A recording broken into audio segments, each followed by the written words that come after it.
예, 안녕하세요. IKC하우스를 운영하고 있는 김성민입니다. 만나서 반갑습니다. 몰이라는 아이디를 쓰고 있고요. 이 동영상 강의는 초기 사용자분들이 IKC하우스를 좀 더 쉽게 이해하실 수 있도록 개념을 이해하기 위한 동영상입니다. 동영상 내용은 오프라인 강의와 비슷한 포맷으로 이루어져 있습니다. 예, 우선 동영상 강의를 듣기 전에 지루하실 수도 있으니까 먼저 기지개를 한번 쭉 펴고 동영상 강의를 시작하도록 하겠습니다. 예, 기지개를 한번 쭉 펴고 시작하도록 하겠습니다. 우선 강의의 순서는 계정과 항목의 이해와 설정, 그리고 거래 입력 가장 중요하겠죠. 그리고 IKC하우스가 제공하는 보고서에는 어떠한 것들이 있는지 알아보도록 하겠습니다.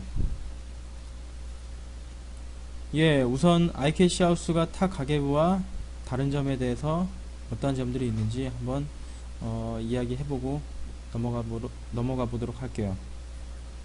가계부를 한 번이라도 쓰신 적이 있으신 분들은 좀 더 이해가 쉬울 거라고 생각하는데, 가계부를 쓰는 목적이 뭐죠? 가계부를 쓰는 목적은 일반적으로 수입과 지출을 기록하고 기록된 데이터를 바탕으로 앞으로의 얼마나 합리적인 소비를 할 것인지 예상하는 목적이 있죠. IKC하우스는 이러한 목적 이외에도 자산의 흐름을 관리하기 위한 목적도 동시에 가지고 있습니다. 그렇기 위해서는 수입과 지출, 수입과 비용 이외에도 다른 개념들을 머릿속에 한번 생각해 보시고 가셔야 하는데요. 이러한 개념들은 어려운 것이 절대 아닙니다. 예.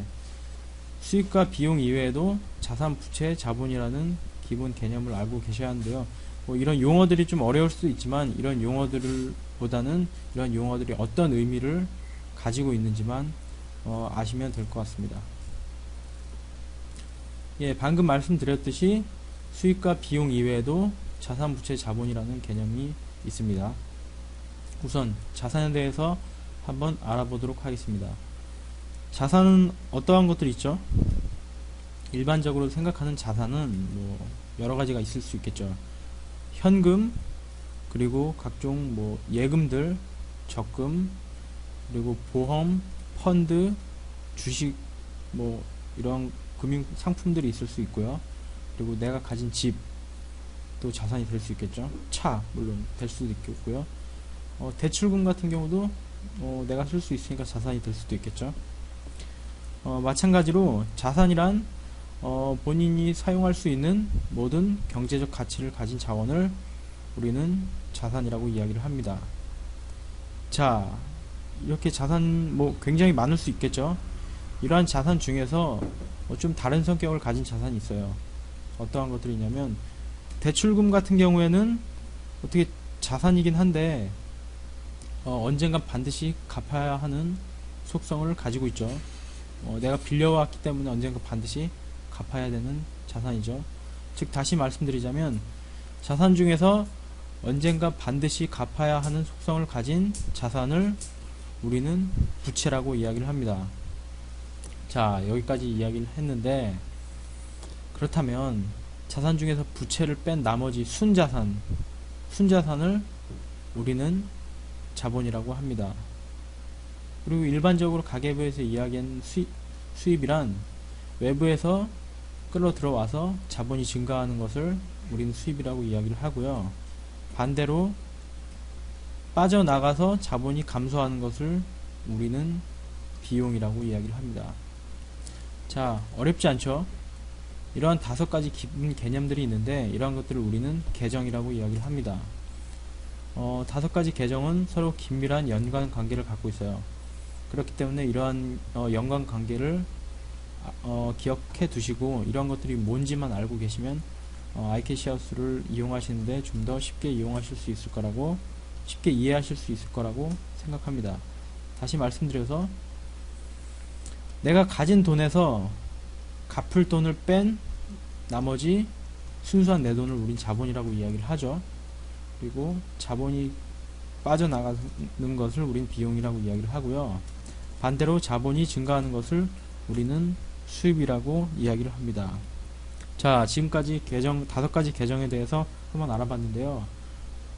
이런 용어들이 뭔지에 집중하시기보다는 이런 용어들이 가지고 있는 의미, 어떠한 것들이 무엇이다까지만 알고 계시면 될 것 같습니다. 자, 다음으로 항목에 대해서 알아볼게요. 아이캐시하우스가 이야기하는 항목이란 파악하고자 하는 단위로 묶은 것을 항목이라고 이야기를 합니다.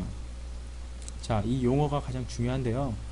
파악하고자 하는 단위로 묶은 것을 우리는 항목이라고 이야기를 합니다.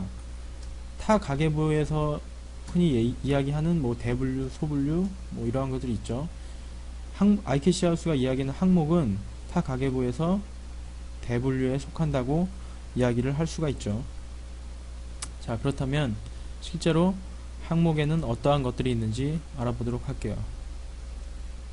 자, 좀 전에 본 5가지 계정들이 있죠. 5가지 계정들에서 각각의 항목들이 있습니다.